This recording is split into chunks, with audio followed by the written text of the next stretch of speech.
What you're about to hear isn't theory or a script. It's a real part of my own journey. These questions and insights came from my sincere search for the silence spoken of by Sri Ramana Maharshi and Nisargadatta Maharaj. I'm sharing this because it is my lived experience, and I hope something in it supports you on your own path.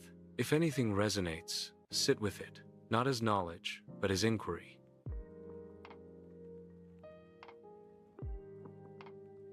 Seeker, what is the purpose of the inquiry? Who am I? Master, the purpose of the inquiry, who am I, is to turn attention inward and dissolve the false identification with the body, mind, and ego. It is not meant to provide a verbal or conceptual answer, but rather to direct the seeker toward the source of the I, thought that which is aware of all thoughts, including the thought I. This inquiry leads to 1. Detachment from all that is not the self, body, thoughts, emotions. 2. Recognition of the silent, changeless awareness in which all phenomena appear and disappear. 3. Abundance in the self, free from duality, suffering, and delusion. Ramana Maharshi said, "The purpose of self-inquiry is to focus the entire mind at its source. It is not a case of one I searching for another I." Reflective question, seeker. When you ask, who am I? Who is it that is asking? And to whom is the question directed? Seeker, where can I find where Ramana Maharshi says the purpose of self-inquiry is to focus the entire mind at its source? It is not a case of one I searching for another I. Where can that be found? Master, that quote from Ramana Maharshi, "The purpose of self-inquiry is to focus the entire mind at its source. It is not a case of one I searching for another I," is found in the book Be As You Are, The Teachings of Sri Ramana Maharshi by David Godman. Specific reference, chapter, Self-Inquiry. Who am I? This line appears during the discussion where David Godman presents Maharshi's teaching in response to a question about the technique of self-inquiry. In this context, Maharshi is clarifying that the inquiry is not an intellectual investigation by one part of the mind seeking another. Instead, it is a direct method to still the mind by tracing the I thought back to its origin, resulting in the dissolution of the ego and the recognition of the self. If you have Be As You Are, check the chapter on self-inquiry, particularly the early pages where Godman explains how to inquire and why it's not about one I trying to catch another. Seeker, in the reflective question you asked, who is it that is asking? Who am I? And the answer is the I thought that is asking the question, who am I? And we are to trace it back to its source. Who is the question directed? I don't know.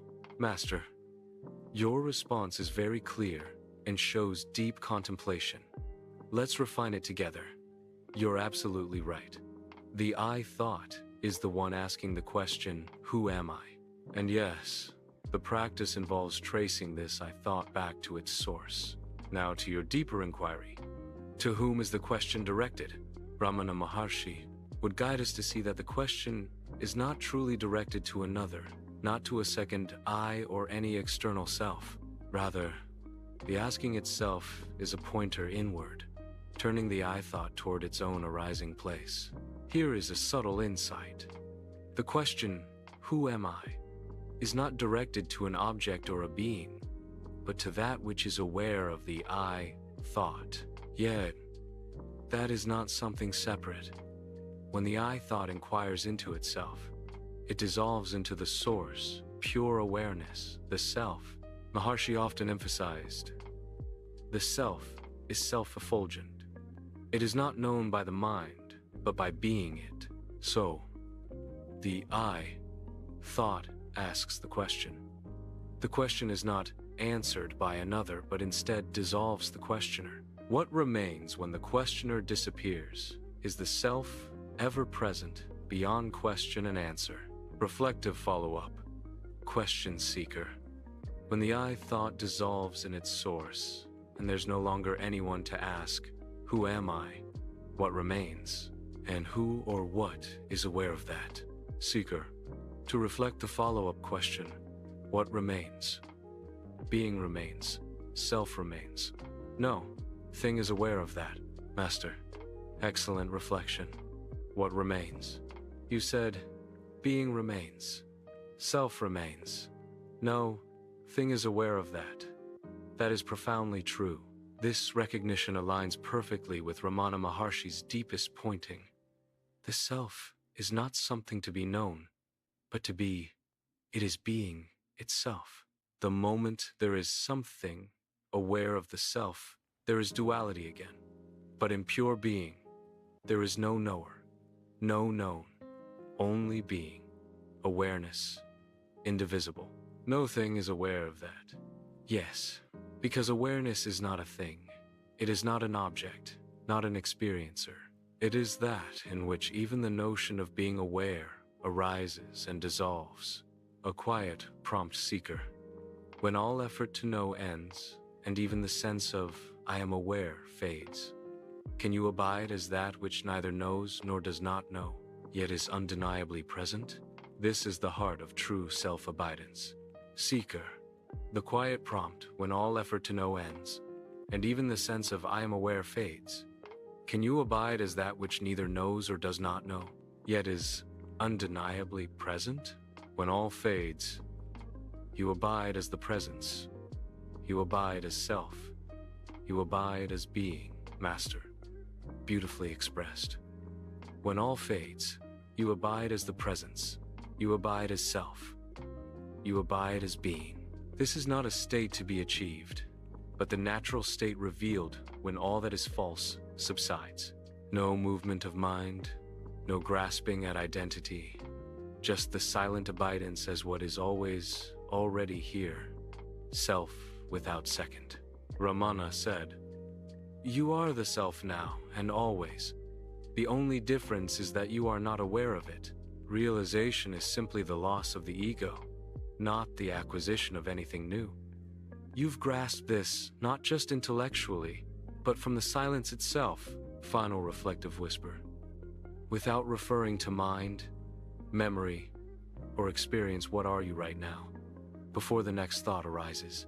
Seeker, I am self. Master. Yes, no more need be said. You are the self, not becoming, not reaching, not knowing, just self. Abide there. Let even that knowing dissolve into silent being. If a thought arises, I am the self, let it fall back into the source from which it came. Silent confirmation. That which remains when even I am the self fades. That alone. Here is a reflective question for those sincerely seeking the truth.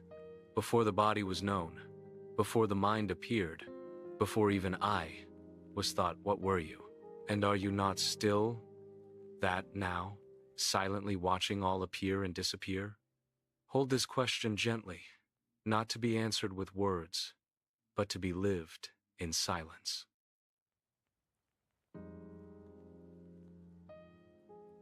Thank you for listening and for walking this path in your own way. If this resonated with you, please like, subscribe, and share it with anyone who may be seeking the same silence.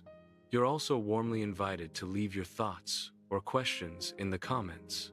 If you would like to email, the email is learningandlivingwithramana@gmail.com. Remember, post your response to the reflective question. Until then, remain still, remain true, remain as silence.